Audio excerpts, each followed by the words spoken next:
வணக்கம் ராஜேஸ்வரி. ஆவடி அருகே முத்தாப்புதுப்பேட்டையில் கிருஷ்ணா ஜுவல்லரி என்ற பெயரில் பிரகாஷ் என்பவர் நகைக்கடை ஒன்று நடத்தி வருகிறார்.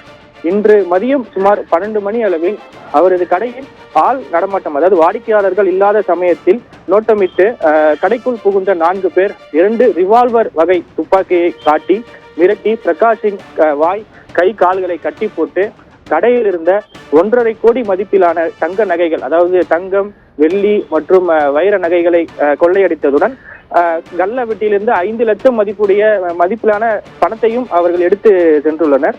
மேலும் கடைக்கு வந்த வாடிக்கையாளர்கள் பிரகாஷின் நிலைமையை கண்டு காவல்துறையினருக்கு தகவல் தெரிவித்துள்ளனர். பின்னர் சம்பவத்திற்கு வந்த காவல்துறையினர் பிரகாஷிடம் தீவிர விசாரணை மேற்கொண்டு வருகின்றனர். பட்டப்பகலில் நகை கடைக்குள் புகுந்து துப்பாக்கியை காட்டி மிரட்டி 1.5 கோடி ரூபாய் மதிப்பிலான தங்கம் நகைகள் கொள்ளையடிக்கப்பட்டது அப்பகுதியில் பெரும் பரபரப்பை ஏற்படுத்தியுள்ளது. மிகவும் ஆள் நடமாட்டம் அதிகமுள்ள பகுதியில் தற்போது இந்த சம்பவம் நடைபெற்றிருப்பதால் அப்பகுதியில் பெரும் பரபரப்பான சூழ்நிலை நிலவி வருகிறது. ராஜேஸ்வரி.